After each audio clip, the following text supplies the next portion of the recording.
So for this week here, the most underrated, overlooked album of the week goes to Three Times Crazy, Stackin' Chips. Yes, that's me holding up a copy, the physical copy of Three Times Crazy's joint.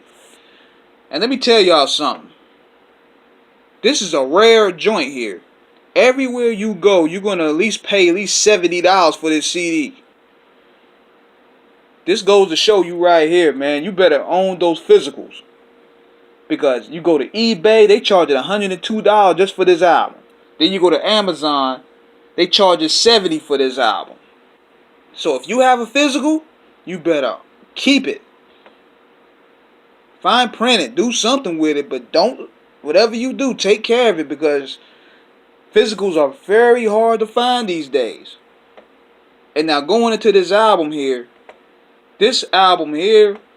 is possibly one of my favorites out of the West Coast of the 90s. Because around that time period, the Bay Area was booming with talent.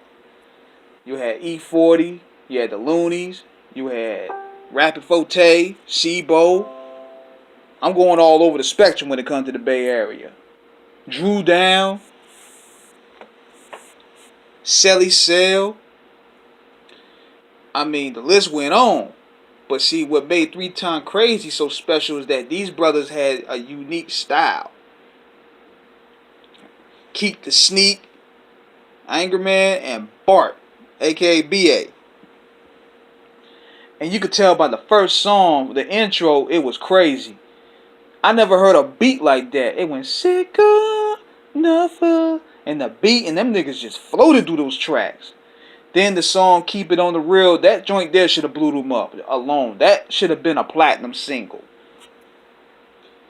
So listening to the whole album, it's straight up Bay Area gangster music there.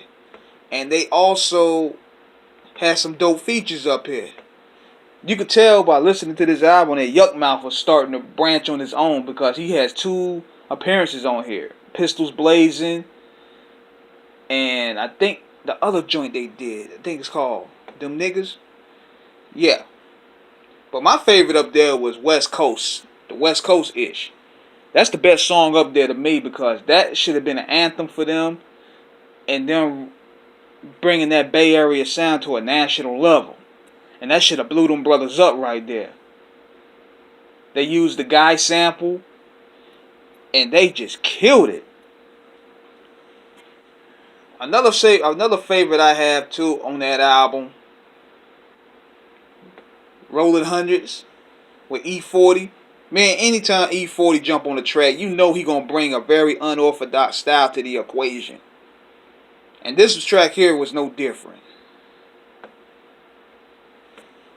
So my question to y'all is, with Three Times Crazy, is they followed up with another album called Immortalized, but it didn't really get a lot of attention. And we knew what happened to Keep the Sneak. Keep the Sneak, he went solo, and I pray for that brother because he's confined to a wheelchair right now. He got shot up. I know the other cat, Angerman, he's doing Christian rap, but what happened to BA? What happened to Bart? What's going on with him? I was thinking he at least was gonna be the one that's gonna break into that mold, but I haven't heard nothing from this guy. Yeah, let me know where he at. For those who stay out there in the Bay Area or the West Coast, let me know where Bart is. What's the update on him? But Three Time Crazy deserve more due, man. I mean, they should have blew up in '97, but unfortunately, that album came out around the time where the West Coast was on a real down period.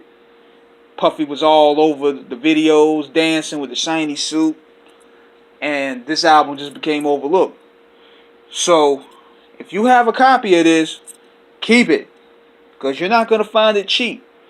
Those hard copies are getting swallowed up. So, nevertheless, that's my pick of the week.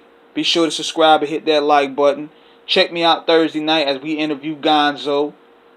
Then Friday night as we interview Cocaine and Trill Wheel. And Sunday night we're going to have J Hood and Twins Gambino from the infamous mob up there. So we working. So subscribe and hit that like button. Holla at your boy.